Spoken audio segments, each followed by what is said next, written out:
Simple recipes with गौरीमध्ये सगळ्यांचे मनापासून स्वागत। आज आपण आरोग्यदायी अशी शेवग्याच्या शेंगाची आंबट गोड रस्सा भाजी बनवणार आहोत। चवीला खूप छान लागते। तर पटकन सुरुवात करूया रेसिपीला। कुकरमध्ये मी 2 ते 3 चमचे तेल घेतलंय। यामध्ये फोडणीला राई, जिरं आणि हिंग घालून घ्यायचं आहे। सोबतच मी इथे कांदा बटाटा घेतला आहे, पण कांद्याच्या फोडी मी इथे अशा मोठ्या मोठ्या ठेवलेल्या आहेत। तुम्हाला जर मोठे आवडत नसतील तर तुम्ही बारीक कांदा चिरून घालू शकता। आता यामध्ये हळद घालायची आहे आपल्याला, मिरची पावडर घालून घेणार आहोत आणि छान हा मसाला आपल्याला तेलावरती तळून घ्यायचा आहे। एक 2 ते 3 मिनिटं मसाला आधी आपण तेलावरती छान तळून घेणार आहोत। यामुळे भाजीला रंग खूप छान येतो आणि जर रस्सा भाजी असेल तर तर्री सुद्धा खूप छान येते। आता 2 ते 3 मिनिटं तळून झाल्यानंतर यामध्ये मी कांदा खोबऱ्याचं वाटण घालत आहे। याचा व्हिडिओ सुद्धा मी चॅनलवरती अपलोड केलेला आहे। हे वाटण तुम्ही अगदी बनवून फ्रीजमध्ये ठेवलं तर 7 दिवस राहते आणि झटपट सकाळच्या घाई गडबडीत तुम्ही कोणतीही भाजी, कडधान्याच्या उसळी या वाटणामध्ये बनवू शकता। वाटण सुद्धा 3 ते 4 मिनिटं आपल्याला परतून घ्यायचं आहे।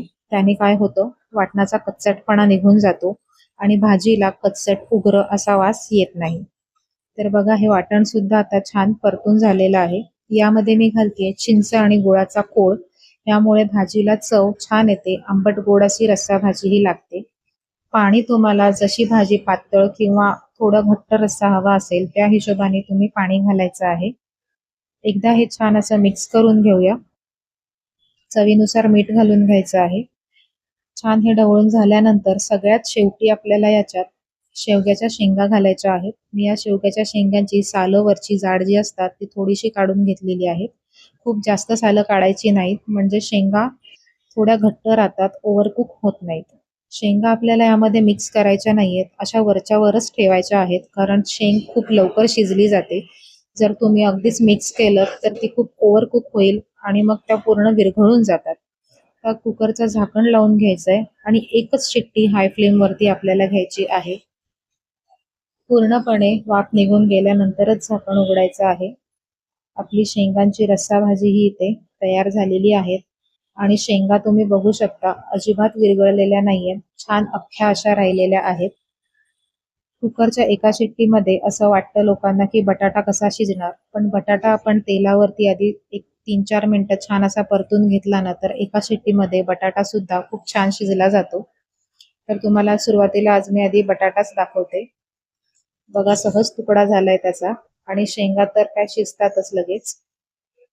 बटाटा सुद्धा अगदी बोटाने आपण दाब दिला तर लगेच तो बघा दाबला जातोय। तर अशी ही आपली भाजी तयार झालेली आहे। भातासोबत वरण नसेल तेव्हा ही रस्सा भाजी किंवा भाकरी सोबत चुरून खाण्यासाठी सुद्धा ही रस्सा भाजी खूप जास्त चविष्ट लागते। खूप जास्त गुणधर्मांनी तर ही भरलेली आहेच। आठवड्यातनं एकदा तरी शेवग्याच्या शेंगा किंवा शेवग्याचा पाला हा खायला पाहिजे। तर नक्की तुम्ही सुद्धा ही बनवून बघा। आज मी याच्याबरोबर ज्वारीची भाकरी घेतलेली आहे, सोबत तुम्ही एखादं सॅलड घेऊ शकता। मी फक्त आज कच्चा कांदाच घेतलेला आहे। तर नक्की ट्राय करून बघा। रेसिपी कशी वाटली हे कमेंट करून नक्की कळवा। आवडली असेल तर लाईक करा, शेअर करा आणि अशाच सिंपल आणि सोप्या रेसिपीज बघण्यासाठी सिंपल रेसिपीज विथ गौरी या चॅनलला सबस्क्राईब करून बेल आयकॉन सुद्धा प्रेस करा। नमस्कार।